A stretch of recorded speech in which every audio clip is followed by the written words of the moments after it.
ಮಾಜಿ ಸಿಎಂ ಜಯಲಲಿತಾ ಆಸ್ತಿ ಸಂಬಂಧಿಸಿದಂತ ಆಸ್ತಿ ಹಸ್ತಾಂತರ ಪ್ರಕ್ರಿಯೆ ಈಗ ಆರಂಭಗೊಂಡಿದೆ ಎನ್ನುವಂಥದ್ದು ಗೊತ್ತಾಗ್ತಾ ಇದೆ. ತಮಿಳುನಾಡು ಸರ್ಕಾರದ ಸುಪರ್ದಿಗೆ ಜಯಲಲಿತಾ ಆಸ್ತಿ 7,400 ಗ್ರಾಂ ಚಿನ್ನ ಹಾಗೆಯೇ ಕೋಟ್ಯಾಂತರ ರೂಪಾಯಿ ಮೌಲ್ಯದ ಆಸ್ತಿ ಹಸ್ತಾಂತರ ಆಗುತ್ತೆ.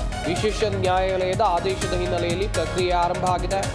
ತಮಿಳುನಾಡು ಸರ್ಕಾರಕ್ಕೆ ಹಸ್ತಾಂತರಿಸುವ ಪ್ರಕ್ರಿಯೆ ಆರಂಭ ಆಗಿದೆ ಎನ್ನುವಂಥದ್ದು ಗೊತ್ತಾಗ್ತಾ ಇದೆ.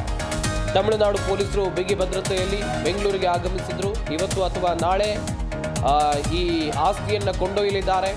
ಆಸ್ತಿ ಪತ್ರಗಳು 11,344 ರೇಷ್ಮೆ ಸೀರೆಗಳು, 7,040 ಗ್ರಾಂ ತೂಕದ 468 ಬಗೆಯ ಚಿನ್ನ, ವಜ್ರಖಚಿತ ಆಭರಣಗಳು, 750 ಜೊತೆ ಚಪ್ಪಲಿಗಳು, ವಾಚ್ಗಳು, 11,344 ರೇಷ್ಮೆ ಸೀರೆಗಳು, 250 ಶಾಲು, 12 ರೆಫ್ರಿಜರೇಟರ್, 10 ಟಿವಿ ಸೆಟ್, ಹಾಗೆಯೇ 8 VCR, 1 video camera, 4 CD player, 2 audio deck, ಹಾಗೆಯೇ 24 2-in-1 ಟೇಪ್ ರೆಕಾರ್ಡರ್, ಹಾಗೆಯೇ 1,040 ವಿಡಿಯೋ ಕ್ಯಾಸೆಟ್, 3 ಐರನ್ ಲಾಕರ್ಗಳನ್ನು ತೆಗೆದುಕೊಂಡು ಹೋಗಲಿದ್ದಾರೆ ಎನ್ನುವಂಥದ್ದು ಗೊತ್ತಾಗ್ತಾ ಇದೆ.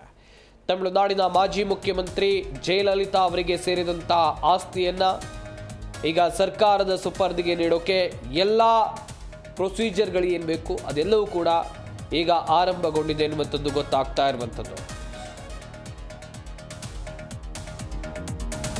ನಾನಾಗಲೂ ಕೂಡ ಹೇಳ್ತಾ ಇದ್ದೆ ಏನೆಲ್ಲ ಇದೆ ಎನ್ನುವುದಾಗಿ. ಒಟ್ಟು 7,040 ಗ್ರಾಂ ಚಿನ್ನ ಅಂತ ಹೇಳಿದರೆ ಸುಮ್ಮನೆ ಮಾತಲ್ಲ, ಸಣ್ಣ ಮಾತು ಕೂಡ ಅಲ್ಲ. ಅದು ಕೋಟ್ಯಾಂತರ ರೂಪಾಯಿ ಮೌಲ್ಯದ ಆಸ್ತಿ ಹಸ್ತಾಂತರ ಪ್ರಕ್ರಿಯೆ ಆಗಲಿರುವಂಥದ್ದು. ಈಗಾಗಲೇ ತಮಿಳುನಾಡು ಪೊಲೀಸರು ಬಿಗಿ ಭದ್ರತೆಯಲ್ಲಿ ಬೆಂಗಳೂರಿಗೆ ಆಗಮಿಸಿದ್ದಾರೆ ಎನ್ನುವಂಥದ್ದು ಗೊತ್ತಾಗಿದೆ. ಇವತ್ತು ಅಥವಾ ನಾಳೆ ಈ ಆಸ್ತಿ ಅಥವಾ ಅವರಿಗೆ ಸೇರಿದಂಥ ವಸ್ತುಗಳೇನಿದೆ ಇದನ್ನು ತಗೊಂಡೋಗಿ ಸರ್ಕಾರದ ಸುಪರ್ದಿಗೆ ನೀಡಲಿದ್ದಾರೆ.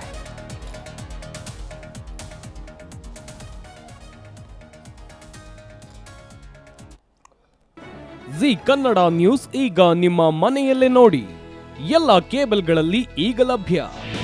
ನಿಮ್ಮ ನೆಚ್ಚಿನ ಜಿ ಕನ್ನಡ ನ್ಯೂಸ್ ಈಗ ಸನ್ ಡೈರೆಕ್ಟ್ ನಲ್ಲಿ number 292, Tata play number 1664, Jio TV number 1334, NXT digital number 30, in cable number 30, city networks 51, U digital number 162, GTPL number 17, Rockline telecommunications number 42, Shri Basaveshwara cable number 168, rural cable network 60, Vinayaka digital 57, Abhishek cable 821, city channel 53, Siddeshwara cable network 57, V4 digital Infotech 628, Surya digital networks 53, Gajanan digital number 836, Malnad infotech private limited number